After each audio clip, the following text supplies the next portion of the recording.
சற்றுமுன் கிடைக்கப்பெற்ற மிக மிக முக்கியமான செய்தி ஒன்று வெளியாகியிருக்கு. அதாவது தமிழகத்தின் முதலமைச்சரும் திமுக தலைவருமான ஸ்டாலின் அவர்கள் மீது மக்கள் மிகவும் கடும் கோபத்தில் இருக்கிறாங்க எனவும் அவர் மேலே ரொம்பவே அதிருப்தியில் இருக்கிறாங்க எனவும் தகவல்கள் கிடைச்சிருக்கு. மேலும் எடப்பாடி பழனிசாமி, அதாவது எதிர்க்கட்சி தலைவர் அதிமுகவின் தலைவரான எடப்பாடி பழனிசாமி அவருடைய அரசியல் சுற்றுப்பயணத்தை மேற்கொண்டுட்டார். அதாவது கோயம்புத்தூரிலிருந்து அவருடைய அரசியல் ரீதியான சுற்றுப்பயணத்தை மேற்கொண்டிருக்காரு எடப்பாடி பழனிசாமி. இதன் மூலமாக திமுக செய்த ஊழல்களை வெளிக்கொண்டு வர போகிறதா அவர் சொல்லியிருக்காரு.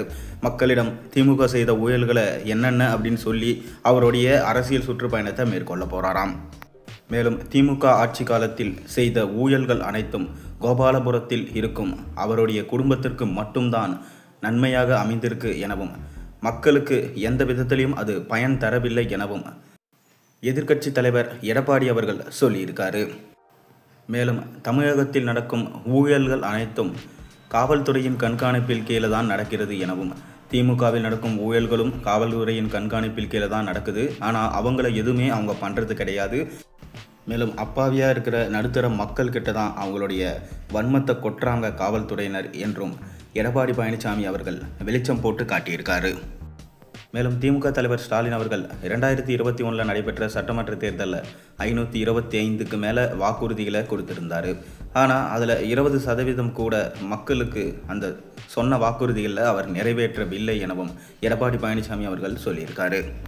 அது மட்டும் இல்லாமல் அதிமுகவில் செயல்படுத்தப்பட்ட திட்டங்களை தான் அவரோட 3வது ஆண்டு காலத்தில் அவர் நிறைவேற்றி வச்சிருக்காரு.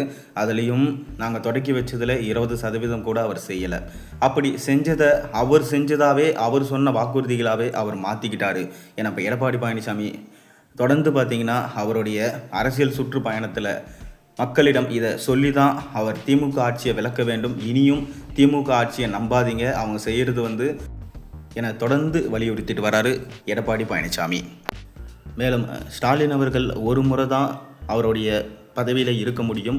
மேலும் 2வது முறை மக்கள் அவரை நம்ப மாட்டாங்க.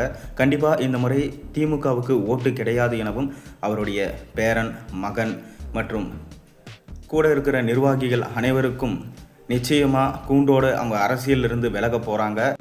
அவங்களோட ஊழல்கள் அனைத்தும் வெட்ட வெளிச்சத்துக்கு வரும். அது மட்டும் இல்லாமல் தலைமைச் செயலகத்தில் இருந்தே அவர் வெளியேறும் இறுதி கட்டம் நெருங்கிவிட்டது. அவரோட ராஜினாமா இன்னும் வெகு தொலைவில் இல்லை அப்படின்னு சொல்லிட்டு எடப்பாடி பழனிசாமி அவர்கள் சொல்லியிருக்காரு. நீங்கள் என்ன நினைக்கிறீங்க? கண்டிப்பாக ஸ்டாலின் அவர்கள் தலைமைச் செயலகத்தில் இருந்தே வெளியேற்றப்படுவாரா இல்லையா?